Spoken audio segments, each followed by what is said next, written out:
eu fiquei pensando bastante sobre o que partilhar com vocês essa semana. E no momento de oração, esse texto voltou ao meu coração, especialmente o verso 12. Então, assim, é uma palavra muito simples, né? Mas que a leitura que eu fiz desse texto, ou eu diria, a compreensão que Deus me deu desse texto, eu digo de Deus, porque se Deus não nos abrir a Escritura, a gente só lê as palavras. Mas se Deus nos abre a Escritura, a gente lê o Deus que fala. Se o Senhor abre as Escrituras para nós, a gente ouve a sua voz, a gente não ouve a voz de um texto, né? Porque a Bíblia não é um fetiche, um objeto mágico que é colocado numa estante e aí ela afasta as influências ruins, os maus fluidos, as energias negativas. Sabe essa historinha meio arquivo X, assim, sabe? Não, a Bíblia não é um tipo de florais de bar ou... Enfim, vocês me entenderam. Mas a Bíblia traz remédio para as nossas feridas. A palavra de Deus, registrada nesse livro santo, nesse livro cujas páginas são encharcadas de Jesus Cristo de Nazaré, trazem unguento para as nossas feridas. Trazem terapia para a nossa alma. Elas são consolo para os machucados do nosso coração. Eu tenho certeza que muitos aqui não apenas têm dores e feridas no seu corpo, mas têm dores e feridas nas suas memórias, têm dores e feridas na sua alma, tem dores e feridas que têm sido empurradas para o submerso, para o submundo, para o inconsciente, como diz a psicologia. Então eu queria ler esse texto tão singelo da palavra de Deus e partilhar com vocês o que o Senhor trouxe ao meu coração. Como diria Paulo apóstolo, o que recebi do Senhor, isso também vos entrego hoje de manhã. Tá bom? Esse é meu presente de aniversário para vocês. Tá certo?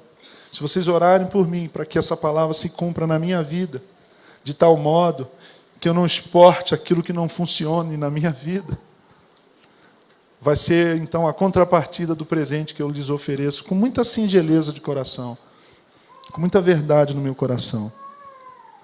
Alegrem-se, verso 12 de Romanos 12. Alegrem-se na esperança, sejam pacientes na tribulação e perseverem na oração.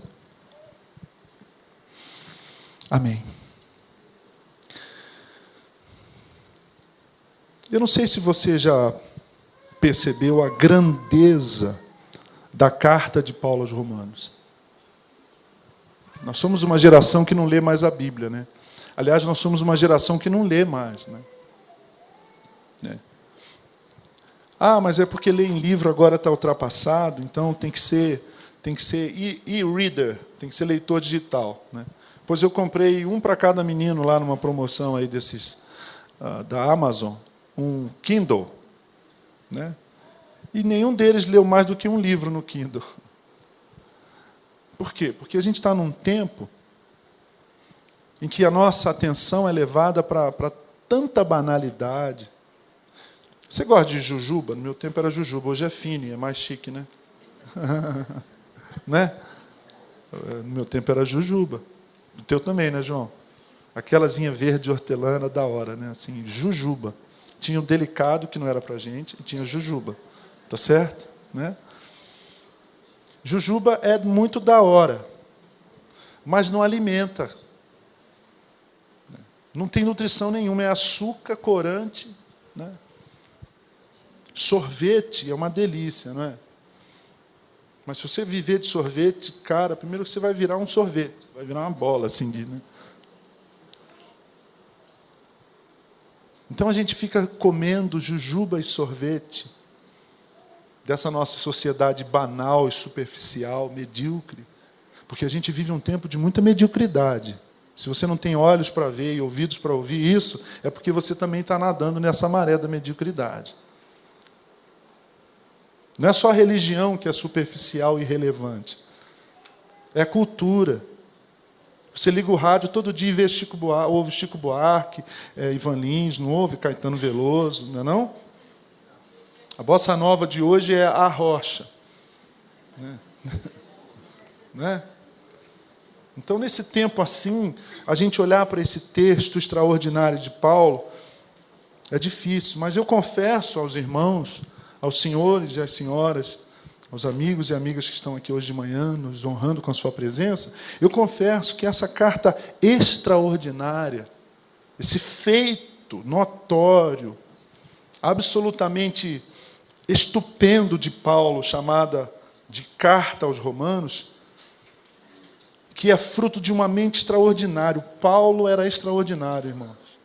Uma mente muito privilegiada. Não é só porque ele era cidadão romano, porque ele era judeu, fariseu, ele era líder do movimento do farisaísmo. Não é só porque ele era versado na cultura helênica, ele cita os poetas. Você vai para Atos dos Apóstolos, capítulo 17, você vê Paulo citando a poesia grega. Ele cita um hino a Zeus. Ele vai para Atenas, ele vai para o Aerópago e cita os poetas gregos. Então, estamos lidando com uma mente, com uma capacidade intelectual muito fora da curva, muito acima da média. Mas Paulo, ele não faz ele não lega para a humanidade essa carta, essa epístola, pela qual, por exemplo, Agostinho era profundamente apaixonado, né? João Crisóstomo, o maior pregador do século V e um dos maiores pregadores de todos os tempos, sabe o que ele fazia com a carta aos Romanos? Uma vez por semana, João Crisóstomo lia em pé, em voz alta, a carta aos Romanos. Porque ele entendia que esse livro era o livro mais importante da Bíblia. Porque ele entendia que a carta aos Romanos não apenas era o Evangelho segundo Paulo, mas essa carta consegue sintetizar o que é o Evangelho. O John Wesley também dizia que o cristão que não conhece a carta, que não medita e que não lê a carta de Romanos, não tem fluência na carta, que não masteriza, que não domina a carta aos Romanos, é um cristão de segunda categoria. Para você ver a importância que esses gigantes da fé... Nós somos um tempo de anãos, tá, irmãos? Anãos não, pigmeus espirituais. Quando a gente vê o Dr. Shedd, eu me segurei para não cair em pranto aqui. Porque a gente não vai mais ao culto, porque a igreja já foi, né? A igreja não é o prédio, né? A gente não vai ao culto porque a gente acordou com uma indisposição estomacal. Comia alguma coisa ruim, pastor, não estava indisposto, já são. Aí a gente vê uma pessoa como o Dr. Shedd, aos 87 anos, nos dias finais de um câncer terrível, dizendo que eu nunca sofri nada. E esse sofrimento que eu tenho tido agora, eu vou explicar um pouquinho no contexto desse verso, tem sido muito bom, porque me faz pensar na Bíblia, me faz pensar nas coisas de Deus, me desmama desse mundo e me prepara para ir para o céu. Gente, eu não sei você, mas eu me sinto um verme infecto. Eu me sinto uma barata esmagada com aquele creme branco saindo assim. Isso, tenha nojo de você mesmo, porque eu fiquei com nojo de mim mesmo. Da mediocridade da minha religiosidade. Você viu o desespero? Você viu o desespero no olhar dele, né? Você viu a angústia de morte, né? Você viu o medo de morrer? Então, esses gigantes do passado olhavam para a carta aos Romanos com estupefação, assim. Eu disse aqui, outro dia, que Lutero dizia que a gente devia decorar a carta aos Romanos e recitá-la de vez em quando, de joelhos. A gente não sabe nem mais João 3,16 de cor, né? Pô, pastor, você está pisando em mim? Não, estou pisando em nós. Porque se o povo que recebeu essa carta não a leu devidamente, dizem os historiadores, O Eugene Peterson diz que o povo, que a igreja aos romanos, que o povo lá do primeiro século, ao receber essa carta, e as cartas circulavam nas igrejas e eram lidas pelos presbíteros, pelos pastores. Porque não tinha... Em primeiro lugar, que grande parte da população era analfabeta. O pessoal não ia para a igreja de Bíblia, assim, sabe, de manhã. Tinham poucas cópias. Tinham poucas cópias. Estou falando do primeiro século. Então, eu quero mexer um pouco com a sua imaginação, com a sua mente, para você entender o que está acontecendo aqui. Essa carta chegava, tinha algumas cópias numa igreja, ou então, vamos dizer que essa igreja que se disperse em 40 igrejas pequenas, tá certo? Em lugares distintos aqui do grande ABC. E aí eu, Eli, Ivo, Aguinaldo, Sabiá, o Fagner, os presbíteros, os líderes aqui da nossa igreja, o Emerson, o André, o Geir, o Campoy, a gente vai de igreja em igreja. Olha, o pastor Gerson mandou essa carta para a gente, e todo mundo parava para ouvir, do início ao fim. Mas os historiadores entendem que o pessoal não entendeu Romanos lá, eles estavam pertinho do fato e não entenderam. Imagina a gente agora.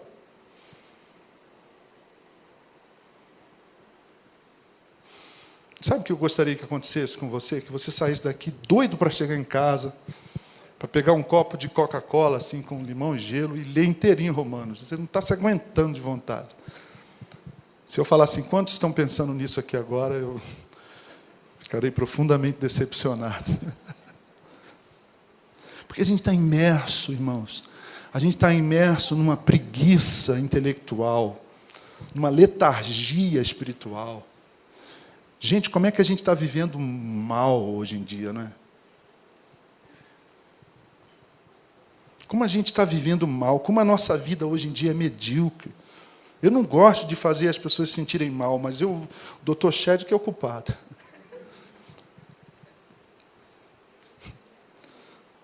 Então, essa carta merece a nossa atenção, especialmente o capítulo 12, porque já é os finalmente. O capítulo 12 é o vamos ver do Paulo. Né? Essa é a primeira coisa que eu queria dizer para vocês. A segunda coisa é que, ao ler esse versículo 12, desse capítulo estupendo, Romanos 12, para mim, se equipara a Isaías 61. É outro texto do meu coração e da minha formação espiritual, da minha espiritualidade. O Espírito do Senhor está sobre mim, porque o Senhor me ungiu a pregar boas novas aos quebrantados e enviou-me a curar os quebrantados de coração, e a livrar todos os cativos, e a pôr em liberdade todos os algemados, e a pregoar o ano aceitável do Senhor, o dia da vingança do nosso Deus. Irmãos, a memorização das Escrituras é uma arte, é uma disciplina espiritual morta na igreja de hoje. A gente não sabe nem o telefone da mãe, quanto mais um Romanos 12 de cor.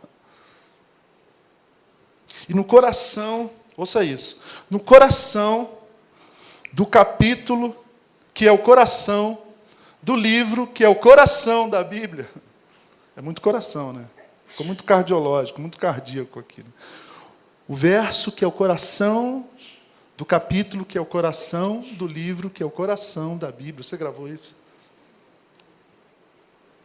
A gente descobre, então, o remédio de Deus para dois dos maiores males do nosso tempo. O primeiro deles é a depressão. O que é a depressão? A depressão é um pesar. Por favor, eu sei que eu estou simplificando, mas eu avisei que eu estou pisando devagar, tá? Porque o tema é complexo, é denso, é tenso, e aqui a gente tem vários terapeutas, vários psicólogos, tá certo? Temos profissionais de saúde. Mas como é que eu olho para a depressão? Eu estou chegando nos 50, estudei um pouco de psicologia, não me formei, porque achei tão legal a psicologia que falei, eu vou largar o pastorado se eu continuar com isso daqui. Né? Se eu tenho 10 pessoas e volto para casa com R$2.000, isso é muito bom, cara. Não vou nem mais ter segunda de folga. O que eu estudei de psicologia, o que eu tenho lido na Bíblia, o que eu tenho vivido, isso é existencial, isso aqui não é um discurso, não, tá bom? Me faz pensar na depressão como, aspas, um pesar que diz respeito, em primeiro lugar, à ira, à raiva que não foi trabalhada. A depressão tem a ver com raiva. Você tem raiva? Você já foi no Pão de Açúcar? Tinha uma campanha lá. Você tem fome de quê? Lembra? Você ia no Pão de Açúcar, fome de quê? Aquilo era uma covardia, né? Então, a minha pergunta hoje, parafraseando, pegando como empréstimo essa campanha desse supermercado, você tem raiva de quê? Porque a depressão tem a ver com raiva. A raiva é uma das emoções, é um dos afetos mais primais, mais básicos do ser humano. A raiva é coisa séria. A raiva é tão séria que o Aristóteles uma vez disse o seguinte: a pessoa perfeita é a pessoa que tem raiva da coisa certa, na hora certa, pela razão certa e do modo certo. Para você ver o quanto a gente está longe da perfeição aristotélica. Porque ter raiva todos nós temos. É ou não é? Tem um irmão aqui, que eu não vou falar quem, que trouxe um remédio para espasmos e dores musculares. Porque ele está imaginando que hoje muita gente vai ficar com dor de cotovelo. Então, ele está preparado para te dar um spray assim. Está falando de um time de futebol. Você entendeu, né? Não vou gastar tempo com isso, porque nós estamos falando de coisa séria, né? Tem gente que tem raiva no estádio, gente. Tem gente matando o outro no estádio de futebol. Olha que imbecilidade. Tem gente matando, ou pelo menos odiando, um ódio de morte, o parente, porque discorda ideologicamente dele. A raiva precisa ser trabalhada. Você não pode nem suprimir, reprimir a raiva. Diz aí os anais da psicologia, os manuais, os teóricos, as correntes psicológicas. Você não pode suprimir, negar a raiva, trincar os dentes, né, estoicamente, pseudo-cristão, como um pseudo-cristão, porque isso não é cristão. Você negar a tua emoção não é cristão. Porque ela vira depressão. A depressão é raiva que não foi trabalhada. Pare e pense na tua história. Você tem tido episódios depressivos? Você se sente uma pessoa depressiva? Aplica esse raciocínio à sua narrativa de vida. Quando a gente tem muita raiva dos outros, quando a gente é ferido, quando a gente é machucado, quando a gente sofre algo que a gente entende como injusto, isso gera raiva, a gente fica com raiva. Só que a gente não tem coragem, não é? A gente não tem um desprendimento, a gente não tem... E a gente, sabe em quem a gente bate, meu irmão? A gente bate na gente mesmo, o nome disso é depressão. A depressão é uma raiva contra a gente mesmo. É uma raiva suicida. O perverso não se deprime. Porque se você fechar o perverso, aí ele sai e te senta a mão na cara. E te manda para um lugar pouco visitado por gente de bem. Não é? Porque para o perverso, para o psicótico, para o homem mau, para o psicopata, que, aliás, nem sente, não é só raiva, ele não sente emoção nenhuma. O psicopata, ele não sente a raiva, ele não sente emoção nenhuma. E se eu sou psicopata e você me fecha, eu desço do carro, te sento a mão na cara ou faço coisa pior. Ou seja, eu extravaso a raiva de forma homicida. E aí tem uma autora que diz que só pessoas boas, portanto, ficam deprimidas. Interessante isso, né? Gente ruim não se deprime, não, cara. Gente ruim pisa em você, acaba contigo, te dá uma bicuda, deita e dorme e ronca igual um porco. Mas aí o Espírito Santo, na instrumentalidade de Paulo Apóstolo, nos dá um remédio para a depressão. Para essa depressão. Porque depressão, deixa eu voltar, eu preciso dizer isso, para vocês não me entenderem mal. A depressão ela pode ser de dentro para fora, pode ser química, pode faltar um negócio lá, uma parada, uma substância no teu coco, endógena, é o teu corpo que te deprime, mas isso é pequeno diante da depressão exógena, que vem de fora para dentro. A gente não se deprime, a gente é deprimido, cara. A gente é deprimido por essa vida maluca que a gente vive, gente. Então, a depressão tem a ver com o passado, com coisas que fizeram a gente e a gente ficou com raiva, a gente não sabe lidar com aquilo. E o Paulo está dizendo o seguinte: o remédio para a depressão é a alegria que brota da esperança. Pode parecer simples para você, mas as coisas verdadeiras são simples mesmo. As coisas verdadeiras são simples. Eu espero, eu tenho esperança na força curadora da graça de Jesus. Para os dilemas da minha história, da minha vida, da minha infância, da minha adolescência, da minha família. Primeiro a família base, agora a minha família, eu sim, os meninos. Quando eu olho para as nossas questões, para os pontos de interrogação diante de mim, para eu não me deprimir, irmãos, eu estou dando um testemunho para vocês, não estou pregando mais, tá? Sabe como é que eu enfrento o demônio do meio-dia, como alguns chamam a depressão? Sabe o Salmo 91? A peste, o demônio que anda, que assola ao meio-dia. Os antigos chamavam de assídia, porque aquela hora que você come demais, aí o calor, né? Aí dá aquele bode, né? Alcalose pós-prendial, assim que fala, né? Né? Aí você fica assim meio grogue, te dá uma vontade de fazer muita coisa, não dá? Fica aquele tédio, né? A depressão vai nos empurrando por um tédio existencial absurdo. A gente não tem mais prazer em viver, tudo é sem graça, tudo, sabe? Tudo perde o sentido, né? Tudo fica borocochoco, cinza escuro, né? Mas a palavra de Deus nos dá esse remédio, o remédio para essa depressão coletiva, existencial, epidêmica, absurda que a gente vê hoje. É a alegria que nasce da esperança. Mas que esperança? Esperança em Cristo, irmãos. Esperança em Cristo. Nós somos crentes. A Bíblia diz, o Paulo diz que quem espera nessa vida, quem tem a sua esperança nas coisas dessa vida, por exemplo, comprar uma casa, por exemplo, ter um carro melhor, por exemplo, ter um título de mestre, de doutor, por exemplo, ter uma casa na praia, por exemplo, ir para Orlando todo mês, ir para a Europa todo mês, não, todo ano também é demais, né? Ir para a Europa de vez em quando, ou todo ano. Gente, a gente sabe que isso é uma armadilha. Porque quanto mais tem, mais quer. Os nossos celulares novos, quantos meses eles nos dão alegria, irmãos? Depende do lançamento do próximo modelo. Se a gente comprou hoje e aí já sai na semana que vem o próximo modelo, a gente já fica de bode. Alegre-se na esperança. Eu tenho esperança no poder restaurador do perdão. Gente de Deus, se tem uma coisa maravilhosa é o perdão. O perdão restaura. O perdão é demais. Poucas coisas são tão poderosas quanto o perdão. Você rompe com alguém, sabe? Você rompe com alguém que você ama.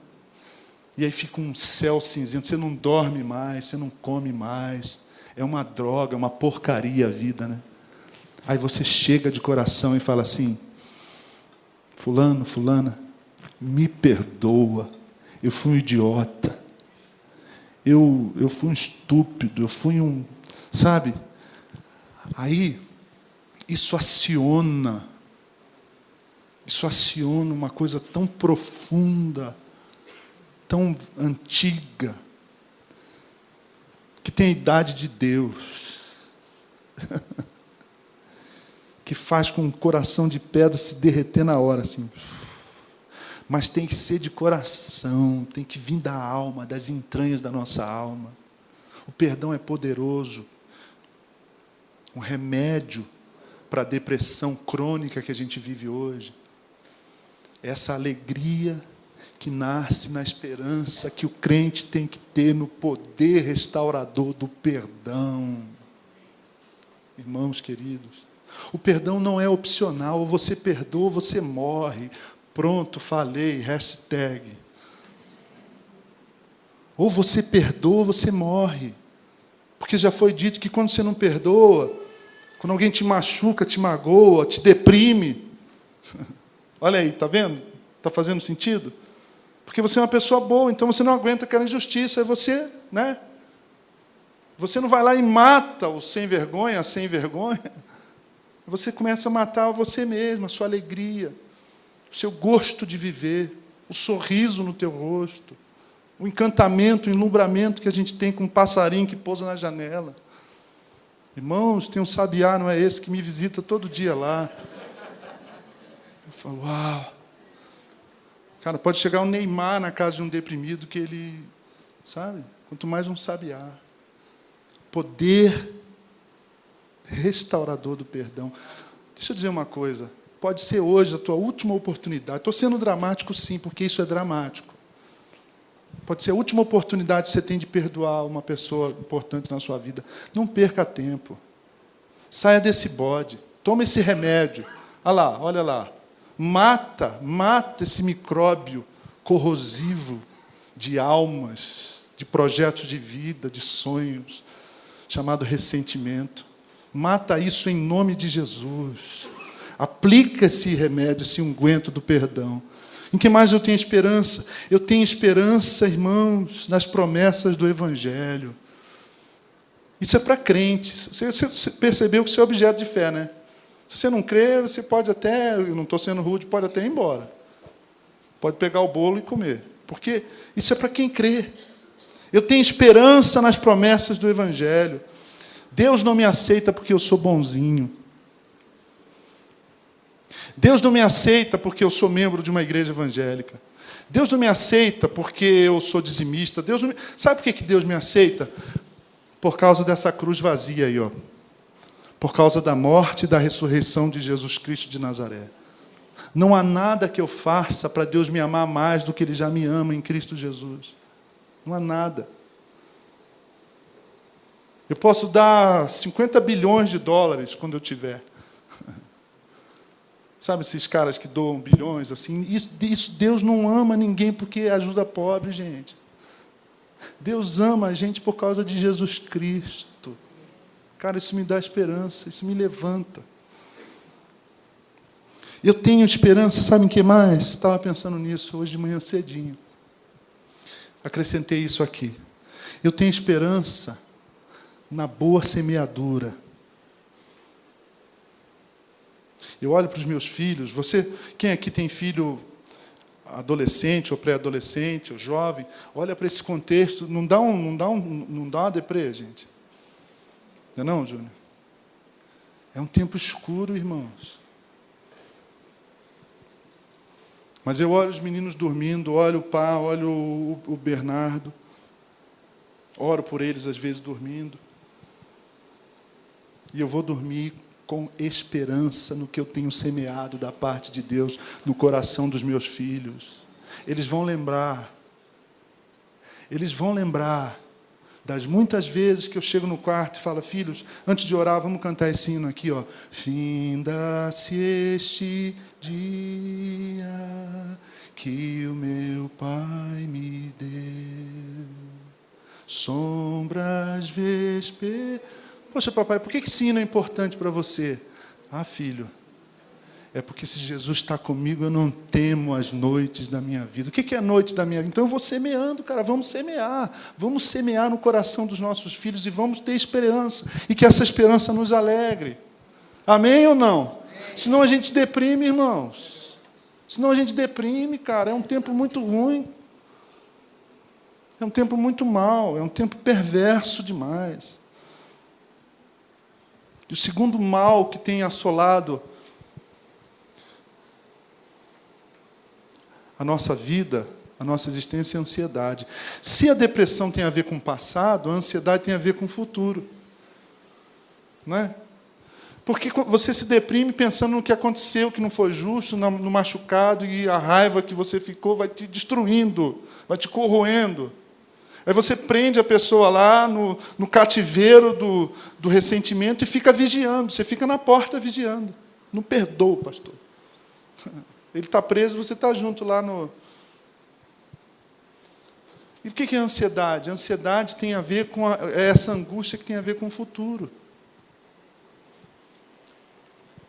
Como é que vai ser? Como é que vai ser daqui a 10 anos, daqui a 20 anos?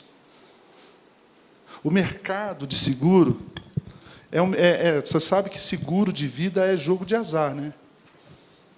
Seguro de vida, plano de saúde, é jogo, sabia? Foi um matemático da nossa igreja que me mostrou isso. É verdade, você aposta que você pode morrer qualquer hora, aí você paga um dinheirão para deixar 1 milhão lá para sua esposa casar com o Ricardão, até rimou, para fazer o refrão. E o que é a empresa? Você paga R$200 por mês e a empresa te oferece 500 mil, 1 milhão. Por que a empresa te oferece assim? É desproporcional, né? Eu pago 3 prestações, 3 prêmios, 3 parcelas de R$200, eu gastei R$200 e recebo 500 mil. Quer dizer, eu não. Eu não gosto nem de pensar nisso. Assim, me arrepia. Não é? Então, a gente vive assim, o mercado, mamon, a sociedade capitalista, porque tem o capitalismo e ainda tem o capitalismo, né, como diz um amigo meu. Conta com isso, com a tua ansiedade. Sabia disso? Conta que você tem medo de morrer. Conta com isso. Né? E qual o remédio que a gente aplica para a ansiedade? Ser paciente na tribulação. Sabe qual é o nosso problema? A gente já leu tanto a Bíblia que a gente lê assim, a mesma coisa de falar assim, peixe. O que é água, peixe? Se vocês me permitem uma metáfora bem batida. Pergunta para um peixe o que é água. O máximo que ele vai dizer é gloob-gloob. Lembra do gloob-gloob? Como assim? Como assim perguntar para um peixe o que é água? Então, a gente já leu tanto esses textos, né? Então, como ser paciente na tribulação? Eu estava meditando nesse texto, e claro que paciência tem a ver com essa capacidade que a gente deveria ter de esperar. Né? A gente não tem paciência para nada. Né? Você compra um eletrodoméstico aí no online, aí está lá assim, entrega normal 10 dias. Aí entrega 2 dias, você paga R$100. Só que o negócio foi 500. Eu estou exagerando, mas é por aí.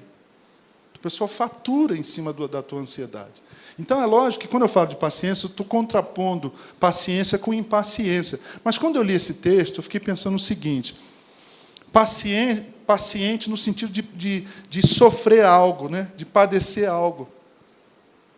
Você é paciente. É inevitável, é inexorável que você vai sofrer. A gente trata o sofrimento. Isso também é bacana de se pensar aqui. Bacana não, é importante. Né? Você não vai achar bacana. Mas é importante que a gente reconheça que o sofrimento não é para estranhar, não, cara. Outro dia eu falei, sabe o seguinte, o que eu falei para alguém? Falei o seguinte. Eu disse o seguinte, o que me surpreende hoje em dia é a graça. Não é a desgraça. O que me assusta é a generosidade, não é a mesquinharia. O que me deixa assim passado é a honestidade, não é a safadeza. Está invertido, não está? Isaías diz que ia chegar um tempo que a gente ia chamar o justo de injusto, o puro de impuro, o certo de errado. Profeta Isaías, 500 anos antes de Cristo, 2.500 anos atrás. Então, a paciência já foi uma virtude. A gente não tem mais paciência. A gente não tem paciência para a nossa internet lá de 50 megas demorar 2 minutos para carregar o site. Né? A gente não tem paciência. Aí a gente precisa ouvir. Será que não vai funcionar aqui? Vamos ter paciência. Mesmo quando tudo pede um pouco mais de calma. Você conhece o louvor do nosso irmão Lenine? Até quando o corpo pede um pouco mais de alma, a vida não para. Enquanto o tempo acelera e pede pressa, eu me recuso, faço hora, vou na valsa. A vida é tão rara. A gente tem que pôr no louvor, né? O mundo vai girando cada vez mais veloz. A gente espera do mundo e o mundo espera de nós um pouco mais de paciência. A gente fica falando glória, glória, fogo aqui, água ali, acender a sua noiva, sabor de mel. E aí o Lenine fala assim, ô crentes, aqui o que vocês têm que cantar? Isso aqui, ó, seus manés. Será que temos esse tempo para perder, irmãos? E ele termina assim, será que temos esse tempo para perder? E quem quer saber, a vida é tão rara, mesmo quando tudo pede um pouco mais de calma, até quando o corpo pede um pouco mais de alma, eu sei, a vida não para. Como é que é ser paciente no sofrimento, irmãos? Paciente na tribulação. De novo, a gente precisa considerar que é uma questão de fé. Ter paciência na tribulação é para quem crê que Deus é bom e que Ele cuida de nós. Que mesmo se o barco virar, Ele está no barco com a gente. Que o Jó não estava doido quando ele disse assim, mesmo que ele me mate, eu vou esperar nele. Eu sei que o meu Redentor vive. Isso tudo parece simples demais, eu confesso, até para mim, né? Mas aí surge uma pergunta, então, para a gente lidar com essas duas angústias da nossa sociedade. A depressão e a ansiedade. Como é que a gente faz isso? Como é que a gente se alegra na esperança? Como é que a gente é paciente na tribulação? Por favor, querido. O próprio Paulo responde, perseverem na oração. O Eugene Peterson traduz esse perseverem na oração dizendo o seguinte, orem fervorosamente. O que é orar fervorosamente? Vamos fazer um pull aqui, uma enquete. O que é orar fervorosamente? Certamente, não é agradecer pela comida e falar meia dúzia de palavras já meio barro, meio, sabe, já depois de Jabuticatuba, antes de dormir. O que é orar fervorosamente? Será que a gente ainda consegue orar, irmãos, fervorosamente? Eu penso que orar fervorosamente esteja fora de moda, porque sabe o que me vem em mente? Você se ajoelhar diante de Deus, e você está preocupado com o teu filho, e você molhar o chão do teu quarto, fervorosamente, dizendo, Senhor, o Senhor vai salvar o meu filho, eu não vou entregar meu filho de bandeja para o Satanás. Isso é orar fervorosamente. O que é orar fervorosamente? É a gente recuperar aquela perdida disciplina do jejum, de passar uma manhã, passar um dia orando a respeito de algumas questões. Ou seja, irmãos, como é que a gente consegue vencer depressão? Como é que a gente consegue vencer a ansiedade? Pelo menos nessa depressão e nessa ansiedade que tem raízes espirituais e não bioquímicas. A gente só vai conseguir isso aprofundando a nossa espiritualidade. A gente tem que orar. A gente tem que fazer amizade com o Senhor. Deus tem que sair daqui com a gente para casa, irmãos. É assim. É assim. Quando eu olho para esses 14 anos da nossa igreja, os momentos difíceis que a gente passou, eu enfrentei momentos depressivos e enfrentei crises de ansiedade. Cheguei a ter pânico, mas tive.